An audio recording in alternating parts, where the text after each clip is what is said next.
అధ్యక్ష, ఇప్పుడు గౌరవ సభ్యులు చెప్పినట్లు 2019 నుంచి 24 వరకు ఆంధ్ర యూనివర్సిటీని ఒక వైకాపా పార్టీ కార్యాలయంగా వాడటం కూడా జరిగింది అధ్యక్ష. అది గౌరవ సభ్యులందరూ తెలుసు. ప్రత్యేకంగా విశాఖపట్నంలో నుంచి వచ్చిన గౌరవ సభ్యులందరూ కూడా తెలిసిన విషయం అధ్యక్ష. ఒకసారి మీరు చూస్తే ఒక ఉదాహరణ అధ్యక్ష, NIRF ర్యాంకింగ్లో 2019లో ఆంధ్ర యూనివర్సిటీ 29వ ర్యాంకులో ఉంటే 2023కి వచ్చేగల 76వ ర్యాంక్కి పడిపోయింది అధ్యక్ష. మళ్ళీ మన ప్రభుత్వ అధికారంలోకి వచ్చిన తర్వాత అది 41 ర్యాంక్కి తీసుకొచ్చే అధ్యక్ష. ఇప్పుడు టాప్ 10 యూనివర్సిటీస్ చేయాలనే లక్ష్యంతో ఈరోజు ఒక అద్భుతమైన వైస్ ఛాన్సలర్ కూడా నియమించి అధికారం ఇచ్చి ఆ వ్యవస్థని డ్రైవ్ చేస్తాం జరుగుతుంది అధ్యక్ష. అంతేకాకుండా మీరు చూస్తే యూనివర్సిటీ కేటగిరీలో 2019లో మనం 16వ ర్యాంకులో ఉంటే 2023కి 43వ ర్యాంక్ పడిపోయాం అధ్యక్ష. మళ్ళీ ప్రజాప్రభుత్వ అధికారంలోకి వచ్చిన తర్వాత 2025లో మళ్ళీ 23వ ర్యాంక్కి మనం తీసుకొస్తాం జరిగింది అధ్యక్ష.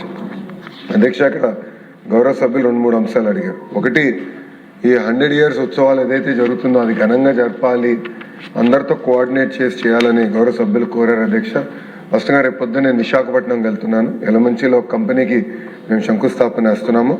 దాంట్లో భాగంగా రిటర్న్లో కూడా వైస్ ఛాన్సలర్ గారిని కలుస్తున్నాను. కలిసి మొత్తం ప్రోగ్రామ్ రివ్యూ చేసి గౌరవ సభ్యులు కూడా కాపీ పంపిస్తాను. మీరు కూడా మీ ఇన్పుట్ ఇస్తే మనం ఘనంగా ఈ శతాబ్ది ప్రోగ్రామ్ అనేది నిర్వహించాల్సిన బాధ్యత ఇక్కడ ఉన్న మన అందరిపైన ఉందని గౌరవ సభ్యులు తెలియజేస్తున్నారు అధ్యక్ష.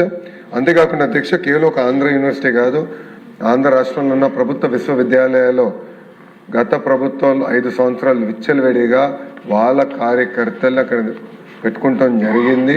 దానిపైన ప్రత్యేకంగా మేము ఇప్పుడు మ్యాన్ పవర్ ఆడిట్ అనేది జరుగుతుంది అధ్యక్ష. అది నేను ఈరోజు కూడా రివ్యూ చేశాను. నెక్స్ట్ 30 daysలో ఆ మ్యాన్ పవర్ ఆడిట్ మేము పూర్తి చేస్తాం. దాని తర్వాత కఠినమైన నిర్ణయాలు చర్యలు కూడా తీసుకుంటామని గౌరవ సభ్యులు తెలియజేస్తున్నాం. ఇప్పుడే పెద్దలు చెప్పినట్లు ఏంటంటే కాంట్రాక్ట్లో కొంతమంది పనిచేస్తున్నారు, దాని తర్వాత కొంతమంది MTS రావాలని కోరుతున్నారు, దాని తర్వాత రెగ్యులరైజ్ చేయాలని కూడా కోరిక అనేది ఉంది అధ్యక్ష. ఇక్కడ ఏంటంటే ఈ మ్యాన్ పవర్ ఆడిట్ అయిందా నాకు కరెక్ట్గా ఐడియా వస్తుంది అధ్యక్ష, ఎంతమంది ఉన్నారు, ఏ సంవత్సరంలో వాళ్ళని నియమిస్తాం జరిగింది.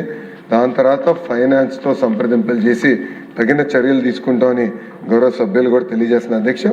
పెద్దలు చెప్పినట్లు గతంలోనే ప్రసాద్ రెడ్డి చేసిన అవకతవకల మీద నేను విజిలెన్స్ ఎంక్వైరీ చేస్తానని చెప్తాం జరిగింది. అది విజిలెన్స్ పంపించాం, విజిలెన్స్ ఎంక్వైరీ జరుగుతున్న అధ్యక్ష. గౌరవ సభ్యుల కోరిక మేరకు ఆ రిపోర్ట్ రాబోయే 45 రోజుల్లో మళ్ళీ మేము వీల్ గెట్ దట్ రిపోర్ట్, అది నేను హౌస్లో టేబుల్ చేసి తగిన చర్యలు తీసుకుంటామని గౌరవ సభ్యులు కూడా నేను తెలియజేస్తాం జరుగుతుంది. నెక్స్ట్ క్వశ్చన్ 1185 పురపాలక శాఖ మంత్రి.